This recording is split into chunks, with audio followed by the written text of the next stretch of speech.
जय श्री राम। सर्वाष्टक वर्ग क्या होता है, इसे किस प्रकार से बनाया जाता है और इसमें दर्शाए हुए बिंदुओं का हम क्या अर्थ लगा सकते हैं, इस बारे में हम पहले ही जान चुके हैं।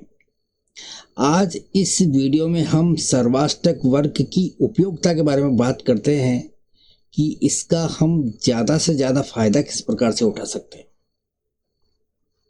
देखिए, गोचर का ज्योतिष में असाधारण महत्व है, इस बात से कोई भी इनकार नहीं कर सकता। और गोचर को समझने के लिए अष्टक वर्ग से बेहतर कोई दूसरा टूल नहीं हो सकता, इतना भी निश्चित है। और यदि अष्टक वर्ग के बिना हम गोचर का अध्ययन करते हैं तो इसे हम आधा अधूरा ही मानेंगे, क्योंकि सभी ग्रहों का एक साथ अध्ययन करके उनका विश्लेषण करना अष्टक वर्ग के बिना संभव नहीं है। अगर किया तो उसमें गलतियां भी होने की बहुत सारी संभावनाएं बनी रहती है। और हमारी अष्टक वर्ग के ऊपर एक सीरीज चल रही है, उस सीरीज में हमने इस अष्टक वर्ग के ऊपर बहुत से वीडियो अपलोड किए हैं और सभी विषयों को हमने बड़ी डिटेलिंग के साथ में कवर किया है। आपने अगर इस सीरीज को अभी तक नहीं देखा है तो लिंक मैंने डिस्क्रिप्शन बॉक्स में दिया हुआ है, उस लिंक पे क्लिक करके आप बाकी वीडियोस को बड़ी आसानी के साथ में देख सकते हैं। आप इन वीडियोस को देखकर इनका उपयोग करके ज़्यादा से ज़्यादा इसका फ़ायदा उठा सकते हैं। तो आगे बढ़ते हैं आज के विषय की तरफ। देखिए, सर्वाष्टक वर्ग वो टूल है जिसकी सहायता से हम किसी भी भाव की स्ट्रेंथ का बड़ी आसानी से पता लगा सकते हैं कि कौन सा भाव कितनी बली अवस्था में है और इसका क्या महत्व है। सर्वाष्टक वर्ग में मिले हुए बिंदुओं के आधार पर किसी भी भाव का आकलन हम किस प्रकार से कर सकते हैं, यह भी हम बड़ी आसानी से पता लगा सकते हैं। साथ ही साथ बर्थ चार्ट का एनालिसिस किस प्रकार से किया जा सकता है, इसके लिए सर्वाष्टक वर्ग बड़ा काम आता है। और सर्वाष्टक वर्ग के द्वारा बर्थ चार्ट का एनालिसिस करना इतना आसान है कि इसमें कोई अगर कम जानकार हो या फिर जिसको ज्योतिष नहीं भी आती हो, ऐसा व्यक्ति भी यदि बर्थ चार्ट का एनालिसिस करना चाहें तो बड़ी आसानी के साथ में कर सकता है। इसीलिए सर्वाष्टक वर्ग बर्थ चार्ट एनालिसिस के लिए किसी रामबाण से कम नहीं है। इस विषय में और ज़्यादा जानने से पहले आप इस चैनल को सब्सक्राइब कर लीजिए। इस चैनल पर मैं एस्ट्रोलॉजिकल नॉलेजेबल वीडियो लगातार अपलोड करते रहता हूँ और आपका सब्सक्राइब करना प्रेरणा देता है और साथ ही साथ अच्छा वीडियो बनाने के लिए मेहनत करने की प्रेरणा भी इसी से मिलती है। और अगर आपको ये वीडियो अच्छा लगा हो, इससे आपने कुछ भी सीखा हो, आपके नॉलेज में कोई ऐड ऑन हुआ हो, तो आप इसे लाइक, कमेंट और शेयर ज़रूर कीजिए। और एक सूचना, आप में से कोई भी यदि मुझसे पेड कंसल्टेंसी लेना चाहे तो आप नीचे दिए हुए नंबरों पर कॉल कर सकते हैं और व्हाट्सएप नंबर करके आप अपना मैसेज भी भेज सकते हैं। अब हम आगे बढ़ते हैं अपने विषय की ओर और ये जानने का प्रयास करते हैं कि सर्वाष्टक वर्ग का हम उपयोग किस प्रकार से कर सकते हैं। देखिए, हमें अच्छी तरह से पता है कि कुंडली के अंदर 1 से लेकर 12 भाव होते हैं और इन 12 भाव के द्वारा ही हम जीवन में घटित होने वाली सभी एक्टिविटीज को देखते हैं। उदाहरण के लिए मान लीजिए कि आपके सामने कोई व्यक्ति बैठा है और वो अपने घर के बारे में पूछता है कि मेरा घर बनेगा या नहीं। तो ज्योतिष में एक सर्व सामान्य नियम है कि जिस घर की चीज को हम प्राप्त करना चाहते हैं, यदि उस घर के अंदर स्ट्रेंथ है, यदि उस घर के अंदर दमखम है, तो हम उस घर की चीजों को आसानी से पा सकते हैं। जिस प्रकार की स्ट्रेंथ होंगी उतनी ही ज़्यादा आसानी रहेगी उस घर की चीज़ों को प्राप्त करने में। और ज्योतिष में किसी घर की स्ट्रेंथ का पता लगाने के लिए कुछ नियम है, परंतु आज हम सर्वाष्टक वर्ग के बारे में बात कर रहे हैं। तो हमें सर्वाष्टक वर्ग के द्वारा ये जानने की प्रयास करना चाहिए कि हम किस प्रकार से किसी घर की स्ट्रेंथ को नाप सकते हैं। और सर्वाष्टक वर्ग में हमारे पास में कुछ बिंदु होते हैं और बिंदुओं के द्वारा ही हमें ये पता चल जाता है कि किसी घर की स्ट्रेंथ किस प्रकार की है। यदि किसी घर के अंदर 28 बिंदु है तो हम कहेंगे कि वो एक साधारण पोजीशन है, ना तो बहुत अच्छी है और ना ही बहुत खराब। परंतु जैसे जैसे ये बिंदु 28 से ज़्यादा बढ़ते चले जाते हैं तो उस घर की स्ट्रेंथ जो है उसी अनुरूप जो है बढ़ती चली जाती है। और यदि ये बिंदु 28 से कम होते चले जाते हैं तो उस घर से संबंधित कमतरता हमें अनुभव होने लगती है और हम इस प्रकार से भी कह सकते हैं कि उस घर की स्ट्रेंथ कम हो जाती है। तो हम बात कर रहे थे घर की, और घर को देखने के लिए हमें चौथे घर की स्ट्रेंथ का पता लगाना जरूरी होता है। तो यदि हमें चौथे घर में 35 बिंदु हो तो हम कहेंगे कि इस व्यक्ति को घर बनाने में दिक्कत नहीं आएगी, इस व्यक्ति का घर बन जाएगा, आसानी से घर बन जाएगा। क्यों? क्योंकि 35 बिंदु हमें इस तरफ इशारा कर रहे हैं कि इस घर की स्ट्रेंथ अच्छी है। परंतु यही बिंदु यदि 38, 39 या 40 जैसे हो तो फिर तो बहुत अच्छी स्ट्रेंथ बन जाती है उस घर की, और हम कहेंगे कि व्यक्ति बड़े प्रभावशाली तरीके से हंसते खेलते घर बना लेगा। और ये बिंदु यदि 30, 31 के आसपास हो तो हम कहेंगे कि ये व्यक्ति जैसे तैसे घर बना लेगा, ज़्यादा दिक्कत नहीं आएगी, जो भी दिक्कत आएंगी उनको सॉल्व कर लेगा। और ये बिंदु यदि 28 से कम हो, यानी कि 25, 26, 27 इस प्रकार के बिंदु हो तो हम इसको इस प्रकार से इंटरप्रेट करेंगे कि व्यक्ति को घर बनाने के लिए बहुत कठिनाई आएंगी, उन कठिनाइयों से पार पाते हुए व्यक्ति को जो है घर बनाना होगा, काफ़ी संघर्ष करना पड़ेगा। और यदि बिंदु उससे भी ज़्यादा कम हो तो फिर हम कहेंगे कि भाई घर बनाना बहुत मुश्किल है, आपको विपरीत परिस्थिति से गुजरते हुए इसका जो है सामना करना पड़ेगा। तो इस प्रकार से हम बिंदुओं के आधार पर, सिर्फ बिंदुओं के आधार पर सर्वाष्टक वर्ग के द्वारा हम किसी घर की स्ट्रेंथ का पता लगा सकते हैं और उसके बारे में हम इंटरप्रेट कर सकते हैं। जैसे हमने चौथे घर की बात की, इस तरह से हम कुंडली के 12 के 12 भाव की स्ट्रेंथ का पता लगाकर उस घर से संबंधित एक्टिविटीज़ के बारे में अच्छी तरह से पता लगा सकते हैं। जैसे कि 10वें घर के अंदर बिंदु अच्छे हैं तो हम कहेंगे व्यक्ति का करियर अच्छा है। अगर फर्स्ट हाउस के अंदर बिंदु अच्छे हैं तो हम कहेंगे कि व्यक्ति की जो है सेहत अच्छी रहेंगी। इस प्रकार से हम किसी भी घर का अंदाज़ा बड़ी आसानी के साथ में लगा सकते हैं। अब हम इस बात पर चर्चा करेंगे कि सर्वाष्टक वर्ग के द्वारा हम बर्थ चार्ट का एनालिसिस किस प्रकार से कर सकते हैं। देखिए, बर्थ चार्ट एनालिसिस हम करने के लिए हम भाव को देखते हैं, भावेश को देखते हैं, कारक ग्रह को देखते हैं, परंतु इसका मतलब ये नहीं कि आपको इन नहीं देखना चाहिए। परंतु अगर मान लीजिए कि आप सिर्फ सर्वाष्टक वर्ग की सहायता से ही बर्थ चार्ट एनालिसिस करना चाहते हैं तो आप बड़ी आसानी के साथ में ऐसा कर सकते हैं। सर्वाष्टक वर्ग की सहायता से बर्थ चार्ट का एनालिसिस करना इतना सरल और इतना आसान है कि जिसको ज्योतिष कम भी आती है वो भी इसका उपयोग करके आसानी से ऐसा कर सकता है। और मैं तो यहाँ तक कहूँगा कि अगर किसी को ज्योतिष नहीं भी आती है तो भी इस सर्वाष्टक वर्ग की सहायता से सरलता के साथ में प्रेडिक्ट किया जा सकता है, इंटरप्रिटेशन किया जा सकता है।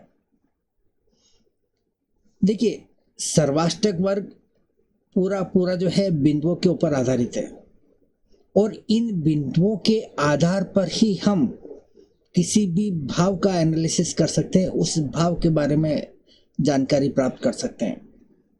और साथ ही साथ हमें अगर कंपेयर करना हो, किसी घर के बारे में जानना हो, किसी पर्टिकुलर विषय के बारे में जानना हो, तो हम कुछ 2-4 घरों को कंबाइन करके, क्लब करके उनके बारे में रिजल्ट निकाल सकते हैं।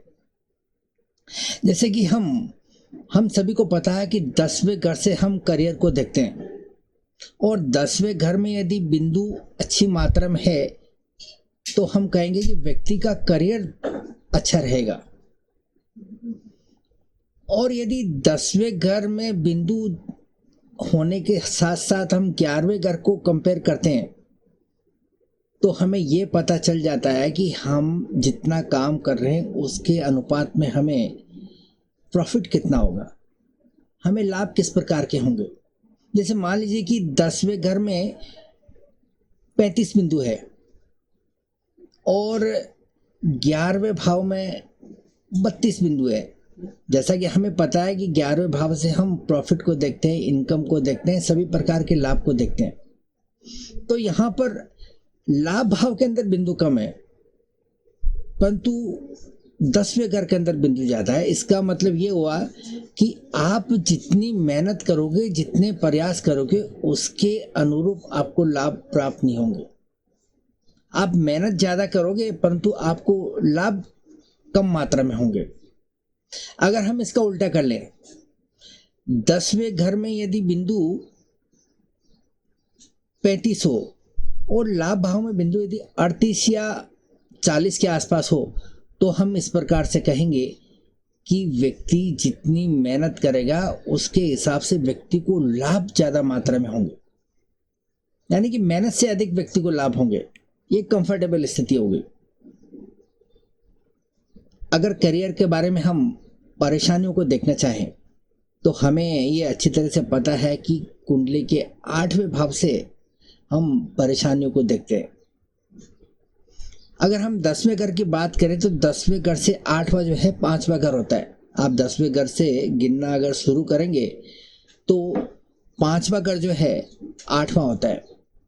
तो यदि 10वें घर से ज़्यादा बिंदु यदि 5वें घर में हो तो हम इसको इस प्रकार से कहेंगे कि व्यक्ति के करियर में परेशानियां होंगी, व्यक्ति के करियर में डिस्टर्बेंस आएंगे और व्यक्ति करियर से संबंधित समस्याओं से जूझता हुआ नजर आएगा। 10वें घर से हम कार्य क्षेत्र को देखते हैं, कार्य क्षमता को देखते हैं, व्यक्ति की मेहनत को देखते हैं। और कुंडली के 4थे घर से हम सभी प्रकार के सुखों को देखते हैं, आराम को देखते हैं। अब यदि मान लिया जाए कि किसी व्यक्ति की कुंडली में 10वें घर में जो है 35 बिंदु है या फिर 4थे घर के अंदर उसके जो है 38 बिंदु है, तो इसका मतलब क्या हुआ, ये व्यक्ति आराम पसंद ज़्यादा रहेगा। आराम पसंद ये ज़्यादा रहेगा, इसका मतलब उसका कार्य क्षेत्र प्रभावित होगा। वो अपने कार्य क्षेत्र में उतना ध्यान नहीं दे पाएगा जितना कि उसको देना चाहिए। उसका ध्यान आराम करने में ज़्यादा लगेगा, तो इससे उसका करियर प्रभावित हो सकता है। हम 10वें घर से करियर को देखते हैं। 10वें का 9वां जो होता है वो 10वें का भाग्य स्थान कहलाता है। तो हम 10वें से गिनना शुरू करते हैं तो 6ठे स्थान को हम 10वें का भाग्य कह सकते हैं। यदि 10वें घर में नंबर अच्छे हैं और 6ठे घर में भी बिंदु अच्छे हैं तो इसका मतलब ये हुआ कि व्यक्ति के करियर में किस्मत का साथ अच्छा मिलेगा। अगर ऐसे हम इसे और ज़्यादा स्पष्ट करना चाहें तो 6ठे घर के बिंदु हमें ये बताते हैं कि व्यक्ति अपने काम के अंदर डिसिप्लिन रहेगा, व्यक्ति के अंदर सेवा भाव रहेगा, यानी कि सर्विस अच्छी रहेगी। अगर हम इसको करियर से जोड़ के देखें तो जिस व्यक्ति की सर्विस अच्छी रहेगी उसका करियर अच्छा जाएगा, जिस व्यक्ति के अंदर डिसिप्लिन ज़्यादा रहेगा उस व्यक्ति का करियर अच्छा जाएगा।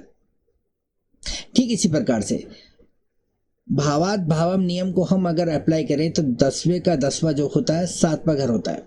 यदि 10वें घर में भी बिंदु अच्छे हैं और 7वें घर में भी बिंदु अच्छे हैं तो निश्चित रूप से व्यक्ति का करियर अच्छा जाएगा, करियर को बूस्ट मिलेगा।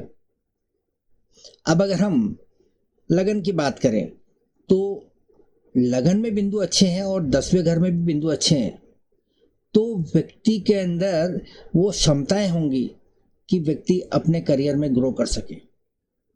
व्यक्ति जो भी काम करेगा उसको आइडेंटिटी मिलेगी। अब अगर हम दूसरे घर को जोड़ना चाहें तो हमें अच्छी तरह से पता है कि सेकंड भाव से हम फाइनेंशियल स्ट्रेंथ को देखते हैं। यदि 10वें घर में बिंदु अच्छे हैं तो व्यक्ति का फाइनेंस अच्छा रहेगा, और 10 सेकंड हाउस में अगर बिंदु अच्छे हैं तो इसको हम इस प्रकार से भी कह सकते हैं कि व्यक्ति के करियर के अंदर फाइनेंस से संबंधित जो है कोई परेशानी नहीं रहेंगी। तो इस प्रकार से हम दो घरों को या दो से अधिक घरों को आपस में कनेक्ट करके भी हम अष्टक वर्ग के द्वारा प्रेडिक्ट कर सकते हैं। अब हम बात करते हैं 11वें घर की। 11वें घर से हम सभी प्रकार की इनकम को देखते हैं, सभी प्रकार के लाभ को देखते हैं, सभी प्रकार की इच्छाओं को हम पूरी होता हुआ 11वें घर से ही देख पाते हैं। और 12वें घर से हम खर्चों को देखते हैं, हमारे जितने भी खर्चे हैं वो 12वें घर से ही देखे जाते हैं। अब यदि 11वें घर के अंदर समझो कि मान 32 बिंदु है और 12वें घर के अंदर 35, तो इसका मतलब ये हुआ कि व्यक्ति की जितनी इनकम रहेगी उससे कहीं ज़्यादा व्यक्ति के खर्चे रहेंगे। तो अगर हम इसे इंटरप्रेट करना चाहें तो हम इस प्रकार से करेंगे कि व्यक्ति की इनकम तो अच्छी है परंतु व्यक्ति के खर्चे उससे भी ज़्यादा होने के कारण व्यक्ति को लोन लेना पड़ सकता है और व्यक्ति का फाइनेंस गड़बड़ा सकता है। इसके ठीक विपरीत यदि 11वें घर में 35 बिंदु है और यदि 12वें घर के अंदर 30 बिंदु है तो इसको हम इस प्रकार से कहेंगे कि व्यक्ति की इनकम बहुत अच्छी है और व्यक्ति के खर्चे उससे कम होने के कारण व्यक्ति बैलेंस में रहेगा, व्यक्ति का फाइनेंशियल स्ट्रेंथ जो है अच्छा माना जाएगा। अब हम बात करते हैं लगन की। हम सभी को पता है कि लगन से हम सेहत को देखते हैं, लगन से हम आइडेंटिटी को देखते हैं, जो काम हम करेंगे उसकी कितनी हमें प्रसिद्धि मिलेगी, लोग कितने हमारे नाम से जानेंगे, ये सब हम लगन से ही देखते हैं। साथ ही साथ मान सम्मान प्रतिष्ठा व्यक्तित्व इन सब को हम फर्स्ट हाउस से ही देखते हैं। व्यक्ति की सेहत कैसी रहेगी, व्यक्ति की इम्यूनिटी पावर कैसा रहेगा, ये भी हम फर्स्ट हाउस से ही देखते हैं। यदि लगन के अंदर बिंदु अच्छे हैं तो हम कहेंगे कि व्यक्ति का शरीर अच्छा रहेगा, व्यक्ति की सेहत अच्छी रहेगी, व्यक्ति स्वस्थ रहेगा, व्यक्ति की इम्यूनिटी पावर अच्छा रहेगा। और हम यदि छठे घर की बात करें तो छठे घर से हम रोग को देखते हैं, बीमारियों को देखते हैं, संघर्ष को देखते हैं, प्रतिस्पर्धा को देखते हैं। यदि छठे घर के अंदर बिंदु ज्यादा है तो हम कहेंगे कि व्यक्ति बीमारियों से ग्रसित रहेगा। परंतु ऐसा कहने से पहले हमें लगन को ध्यान में रखना होगा। यदि लगन में बिंदु छठे घर से कम है तो हम इस प्रकार से इंटरप्रेट करेंगे कि व्यक्ति को सेहत से संबंधित परेशानियां लगी रहेगी। परंतु ठीक इसके विपरीत छठे घर के अंदर बिंदु अच्छे हैं, यानी कि मान लीजिए कि 34 बिंदु है या 35 है या 36 है और लगन के अंदर यदि बिंदु उससे भी ज्यादा है, जैसे कि 37 हुआ, 38 हुआ, 39, 40 इस प्रकार के नंबर हुए, तो हम इस प्रकार से कहेंगे कि व्यक्ति की सेहत बहुत अच्छी रहेगी, बजाय इसके कि छठे घर के अंदर हम 35 बिंदु को देख रहे हैं या 36 बिंदु को देख रहे हैं। हमें इतना पता चल गया है कि छठे घर से ज्यादा बिंदु लगन के अंदर है, तो लगन में ज्यादा बिंदु है, इसका मतलब व्यक्ति की सेहत अच्छी रहेगी, व्यक्ति की शरीर संतुलित रहेगा। ऐसी स्थिति में हम छठे बिंदुओं को किस प्रकार से इंटरप्रेट करेंगे? ऐसी स्थिति में हम ऐसा कहेंगे कि व्यक्ति का शरीर अच्छा रहेगा और व्यक्ति के अंदर संघर्ष करने की क्षमता अच्छी रहेगी, व्यक्ति कंपटीशन के अंदर सफलता पाता चला जाएगा। ऐसा हम क्यों कह रहे हैं?